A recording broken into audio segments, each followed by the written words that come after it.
Sí,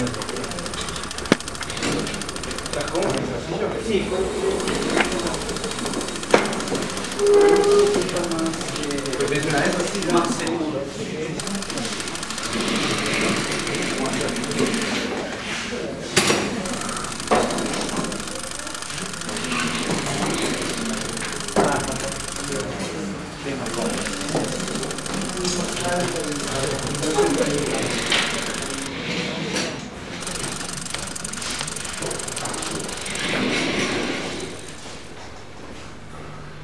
Hola, bueno, buenas tardes, gracias a todos por venir.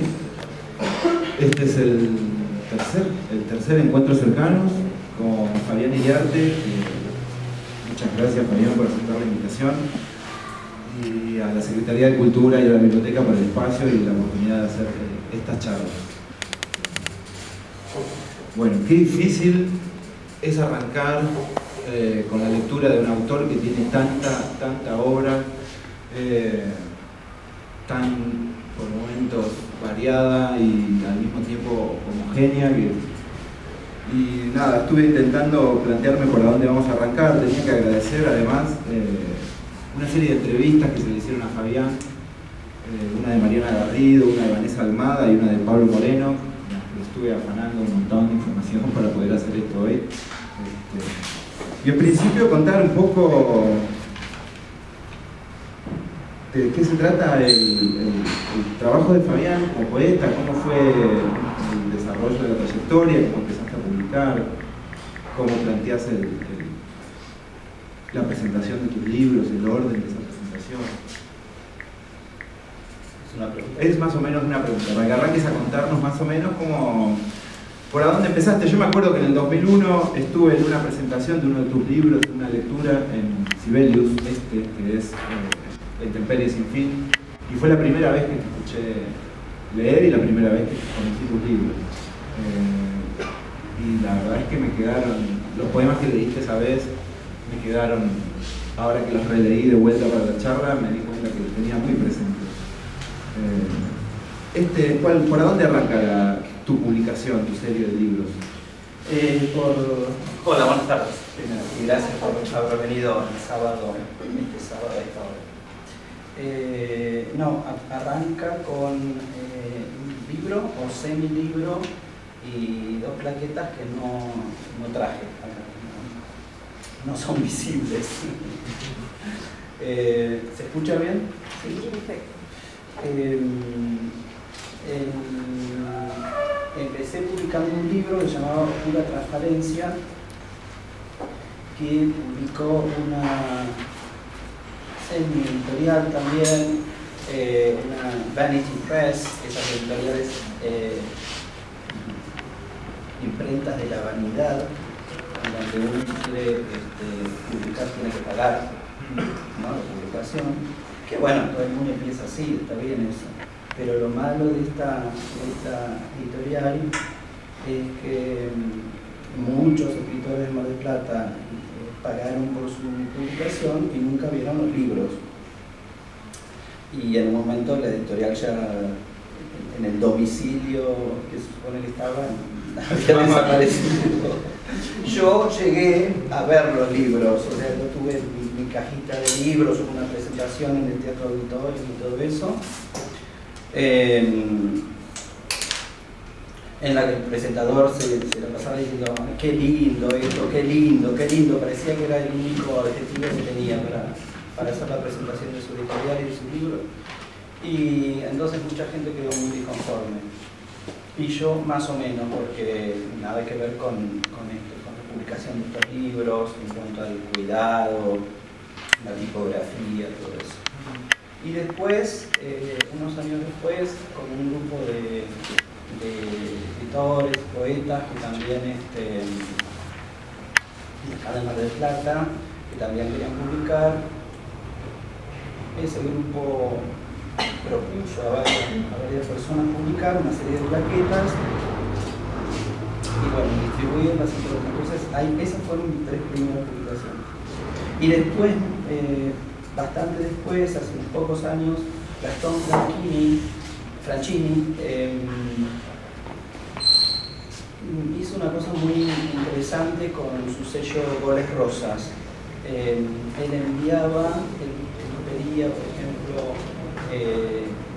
un libro de poemas. Yo en realidad hice como una antología donde saqué poemas de esos 3 primeros libros, los reescribí incluso, y él entonces componía el libro listo para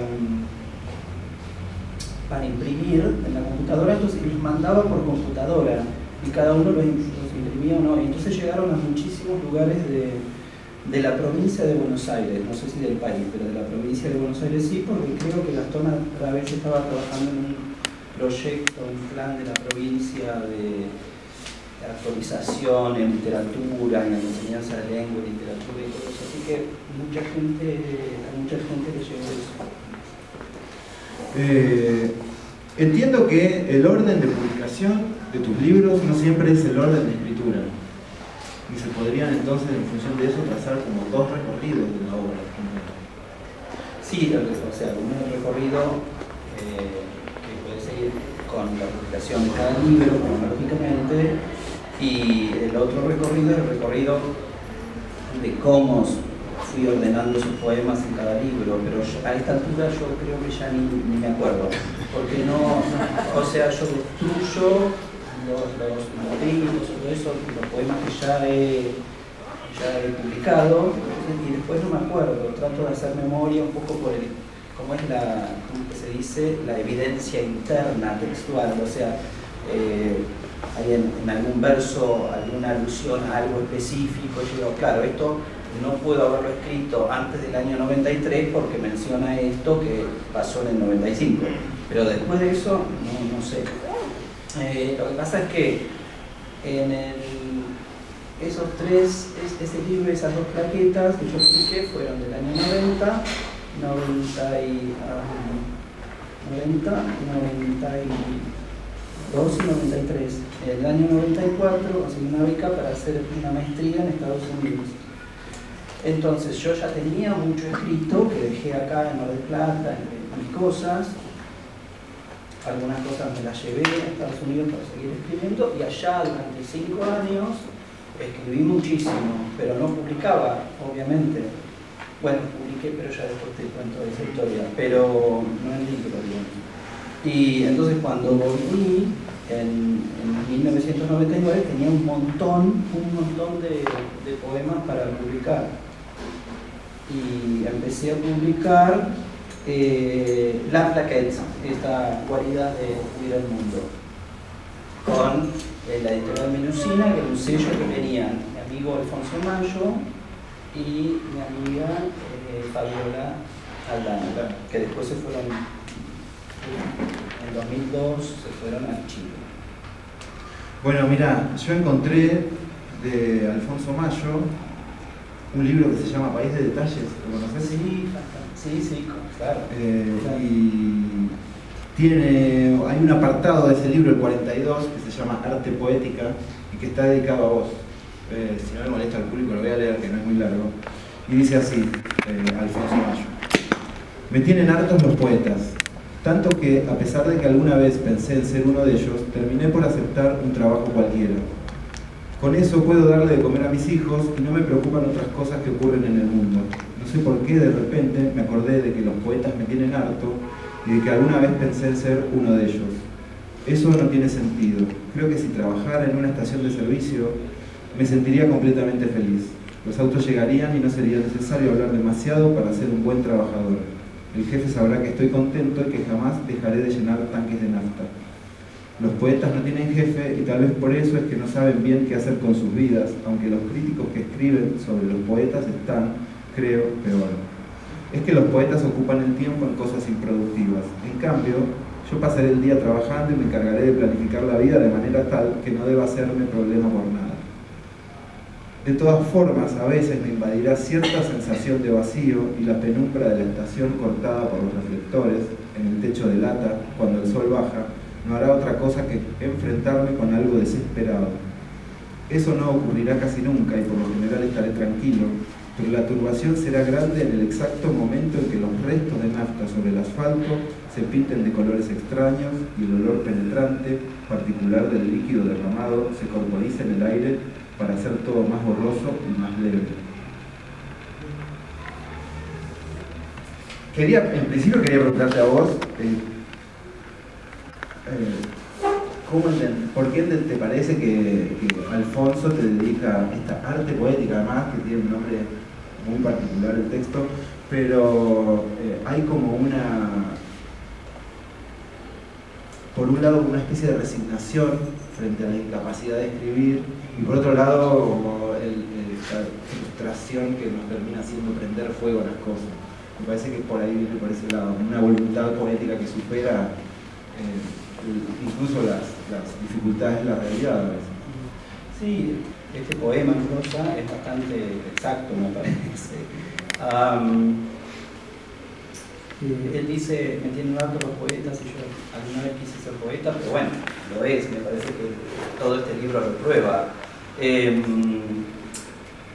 Por otra parte, me hizo acordar que él cuando estaba acá, le gustaba ir, íbamos, con Fabiola, él y otra persona más,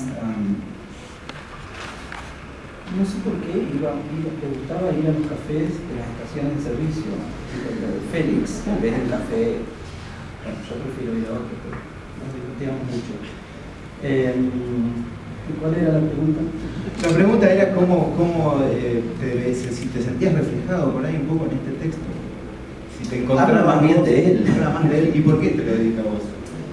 Por esa poética y digamos, bueno, él me publicó con Fabiola los 2 libritos de poesía, claro, entonces es irónico, sí, obviamente, sí. Tiene un tono como objetivo, pero a la vez es muy irónico, así que... Bueno, yo lo leía en función de tu propio texto que se llama Arte Poética, tenés en la ley propia, en Confesiones, un arte poética, y sí, en donde incluso destacás, hay como líneas que se van tirando dentro de tus textos,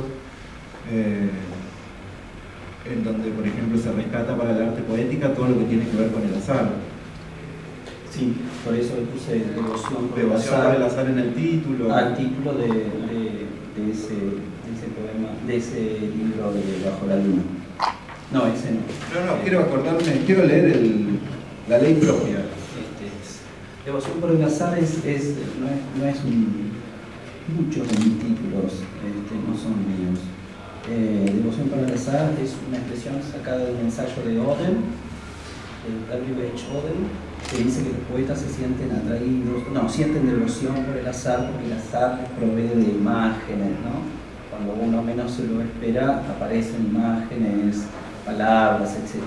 Entonces me gustó mucho eso.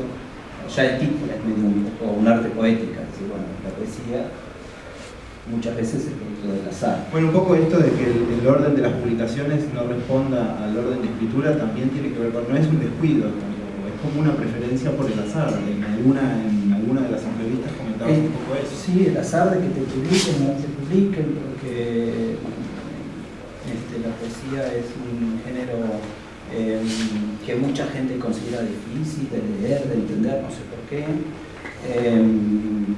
y además impublicable porque no se gana dinero con eso, entonces pasa eso, ¿no?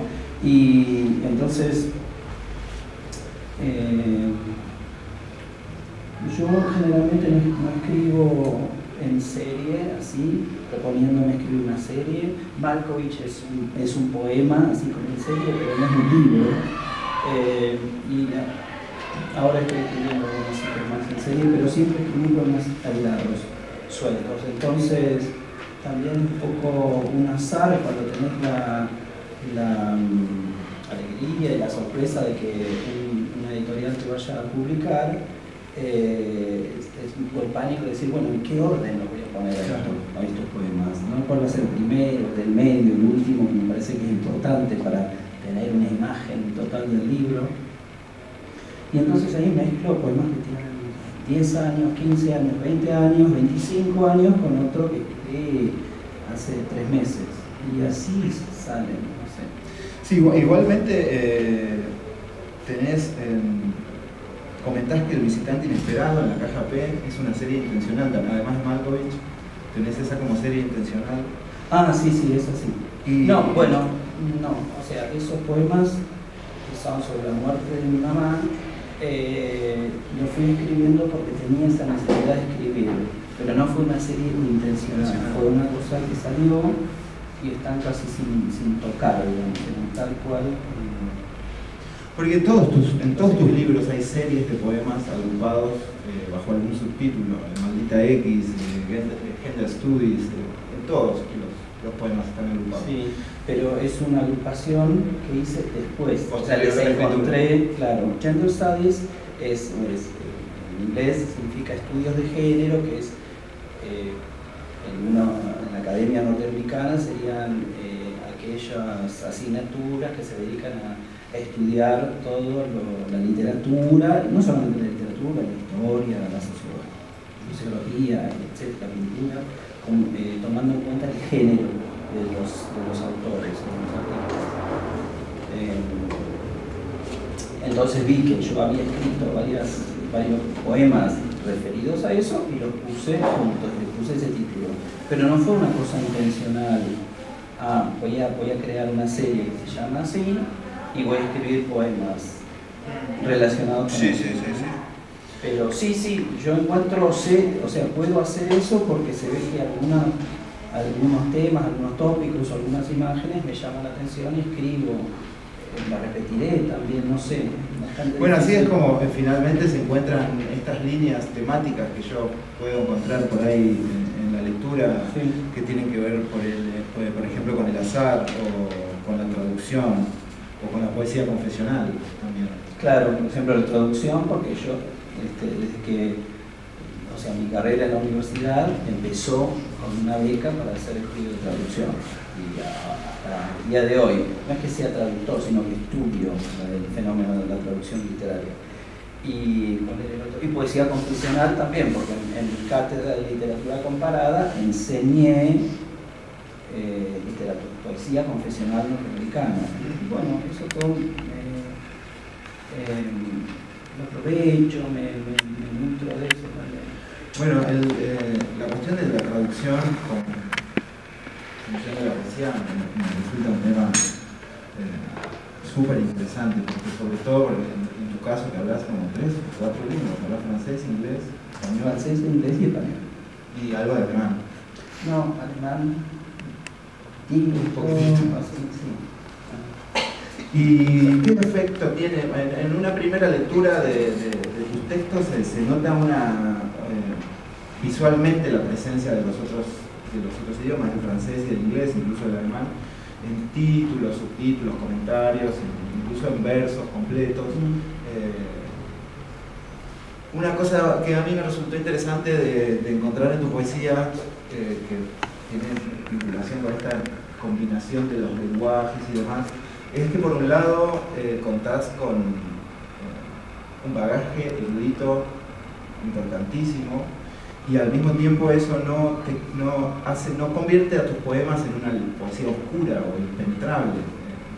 No sé, algunos piensan que sí. No, para mí no, porque para mí todo bastante claro en ese sentido, que no me resulta preocupante ni nada, pero puede ser que resulte oscuro o impenetrable. Lo que pasa es que no me importa mucho, digamos, no me importa mucho porque cuando yo leo un poema que tiene alguna oscuridad, bueno, me preocupo de despejarla, de buscarla, me gusta un poco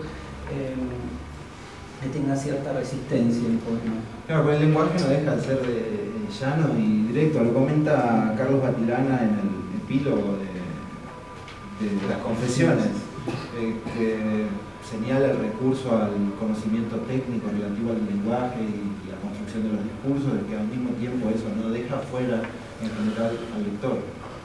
Espero que no sé, eso también es según el lector. El lector puede sentir que está siendo dejado afuera, pero no es la intención.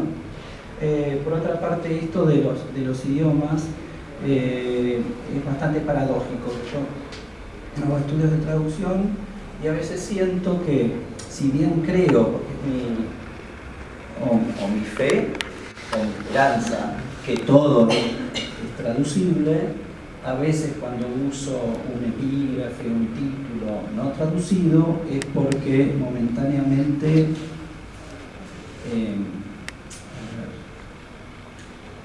jugué a que no se podía traducir. Y por otra parte, no siempre ese recurso tiene que ver con lo semántico, con el significado. El otro día estaba dando la primera clase, la clase introductoria de literatura comparada, donde leímos un autor, Jonathan Culler, Poética de la Lírica, y entonces él resume ahí un poco la poética estructuralista respecto a la poesía y ofrece una definición de la poesía que es: el poema es una estructuración, una organización de... Ahora van a decir, ¿pero de qué está hablando usted? Pero ya les voy a explicar, si no han cursado letras o lingüística. El poema es una organización de significantes que absorben el significado. Esto viene de una teoría de un lingüista, el lingüista padre, Ferdinand de Saussure, que dijo que el signo lingüístico tiene dos caras: el significante, que tiene que ver con el sonido, con los fonemas, y el significado, que tiene que ver con el concepto, ¿cierto? Por ejemplo, si yo digo mesa, ¿cierto? El concepto que tengo es la imagen de la mesa, y el significante es el conjunto de los fonemas M, E, o M, E, S, A, los fonemas. Pero si yo quiero expresar lo mismo en inglés, ¿cierto? Table, los significantes cambian y el significado es más o menos igual. ¿Entienden la idea? Ferdinand de Saussure decía que el lenguaje es arbitrario, una cosa que ya sabemos. Sí, ¿no? Es como decir, pero ¿cómo? Esto se llama agua, un inglés que dice, ¿cómo llaman a esto agua si eso se llama water? No, es agua, pero tiene nombres diferentes en diferentes lenguas. Entonces, vuelvo a esa definición: el poema es una organización de significantes, o sea, de sonidos que absorben el significado. Es una definición rarísima y que poca gente puede aceptar, porque generalmente cuando empezamos a leer un poema buscamos entender qué está diciendo el poema. A mí me gusta más la parte del significante del poema. Cuando, no sé, aparece en un título, Room for the Pain, a mí me gusta la M, la U, ¿entienden? Entonces no importa que no se entienda mucho el título. Se vincula con esta idea de que tenés voz del poema como una partitura abierta a la interpretación, ¿sí? En función de las lecturas orales de la poesía. No creo que haya una interpretación total, final. Bueno, entonces justamente sí. Me parece que siempre quedan agujeros en la lectura del poema, en la interpretación del poema. Y está bien que sea así, justamente. Y la interpretación del poema se completa o se va llenando de incluso unos agujeros cuando se lee lo mismo a una edad, a otra edad, más tarde. Bueno, para volver un poco al tema de la traducción, que no quiero soltar tan fácilmente. Cruzando algunos textos que aparecen en distintos libros tuyos, me deja la sensación de que para vos la traducción no es algo que se circunscriba exclusivamente al lenguaje. Me gustó mucho un poema de la caja P en donde, por ejemplo, comparás la traducción con la transferencia en el psicoanálisis. Sí, no sé mucho de eso, ¿no? No, pero me gustó la impresión. Pero bueno, lo digo medio como sí. Ahí, ¿cómo se dice? Tocando de oído. Sí, pero la traducción siempre se ha usado, es como una cosa muy productiva de la palabra traducción, que quiere decir transferencia, etc. Esta idea de, perdón, la traducción, lo productivo de la palabra traducción, el concepto, es que ha servido metafóricamente para muchísimas otras cosas, ¿no? Sí, por ejemplo, en el mismo idioma, ¿no? George Steiner, en Después de Babel, que es como la Biblia de la traducción, de los estudios de traducción, decía que el concepto de traducción empieza cuando un chico le pregunta a su padre o a su madre, siendo muy chiquito, ¿qué quiere decir? palabra muy difícil. Imprescindible. ¿Qué quiere decir imprescindible? Bueno, imprescindible significa cuando uno no puede pasarse. Ahí la definición de la palabra es una traducción de ese significado. O sea, en el mismo idioma efectuamos traducciones, metafóricamente hablando. Bueno, hay un poema sobre eso también, sobre traducir en el mismo idioma, Encuentros por Soldar, que también me había gustado un montón. También hablas en algún momento, en la entrevista con Pablo Moreno, de la poesía como una educación, una forma particular de educación, relativamente olvidada, digamos, o que se prioriza otra forma de educación, más prosaica, digamos. Si mal no recuerdo, lo que quise decir es que realmente la poesía, con esta excusa de que resulta difícil, mucha gente dice eso, incluso estudiantes de letras, profesores de letras, dicen, no enseño poesía, me resulta muy difícil. Me parece que es una excusa, una mala justificación, y me parece que debería estar más presente la poesía en la educación, en la vida diaria. Así que una persona va a comprar una novela, bueno, que vaya también a comprar un ensayo, también se vaya a leer y a comprar poesía. ¿Y se puede formular, se puede explicar o decir qué es lo distinto que se puede aprender en la poesía? No, mira, eso sería como una teoría bastante, no me siento muy capaz de formular a ver cuál es la diferencia, pero lo que sí tiene la poesía, tanto en la escritura y los que se dedican a leerla y te comentan y la interpretan, es en determinado tipo de poemas una concentración en las potencialidades del lenguaje que quizás en cierta prosa, en cierto tipo de narrativa no hay. Entonces yo creo que es eso, aprender a prestar atención a matices como matices, no sé, muy ajustados en el lenguaje, no es la palabra que quiero usar, pero no me sale. ¿Tendrá que ver por ahí con esta diferencia que vos señalás entre las verdades poéticas y las verdades absolutas? Como las verdades poéticas como verdades de otra naturaleza. Claro, bueno, verdades absolutas ya ese concepto está muy superado, nadie lo cree, ¿no? Entonces verdades poéticas también, no sé si es una buena expresión, pero sí, ¿no? Lo que se puede aprender leyendo poesía, así como se puede aprender leyendo manual de biología, pero eso, pero hay como distintos aprendizajes, me parece. Hablando de esto, de que si la poesía, esta crítica de la educación en la poesía y todo eso, hoy salió en la revista Ñ un artículo sobre un programa llamado Poesía en la Escuela, que lo iniciaron dos chicas, Alejandra Correa y una chica que conozco, Marisa Negri, soy amigo de ella, que llevan poesía, es un programa que ya tiene el apoyo, no sé si de la Nación o algo así, llevan talleres de poesía a las escuelas, pero en toda Argentina, de Tucumán a Santa Cruz. Y ha tenido mucho éxito porque hace ya varios años que están con eso. Ahora llevaron a Diana Velesi, por ejemplo, a hacer talleres.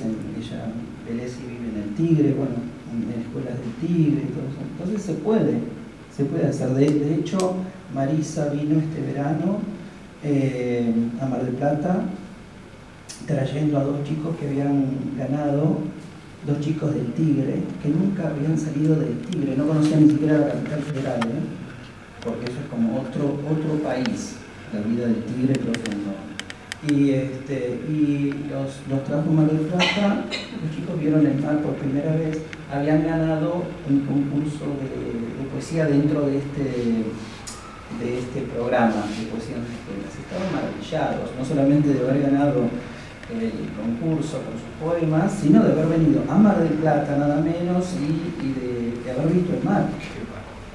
Maravilloso, o sea que se puede hacerlo, lo que pasa es que no todo el mundo tiene la voluntad de hacerlo. ¿Y vos participaste, hablando de talleres y demás, en grupos poéticos, talleres y alguna actividad por el estilo? Sí, en lecturas acá en Mar del Plata antes de irme a Estados Unidos, pero digamos, cuando empecé a leer así con un poquito más de preparación, fue allá en Dallas, donde yo estaba viviendo y estudiando, porque con un grupo de compañeros que también estaban haciendo la maestría en humanidades, que escribían poesía, nos juntábamos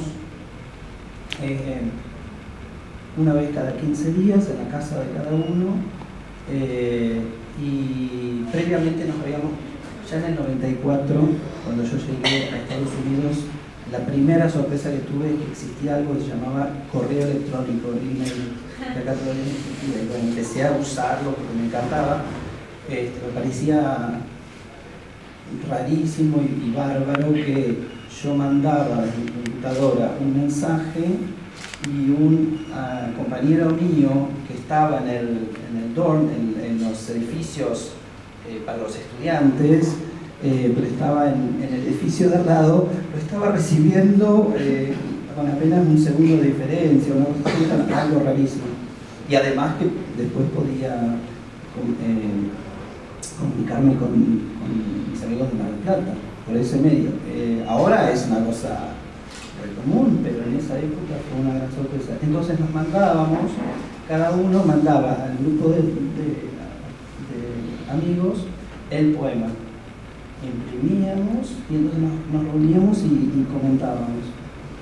Y después íbamos a leer, nos invitaban de estas cadenas de librerías, Borders, Barnes & Noble, The Writers Garret, muchos lugares así, nos invitaban a leer los poemas. ¿Y escribías en inglés? ¿Era poesía en inglés? Sí, porque medio como para poder comunicarme con ellos. Y algunos de estos poemas o partes deben de ser traducciones mías al castellano. Traducciones donde yo deformo, transformo, cito y malcito lo que había escrito, en inglés.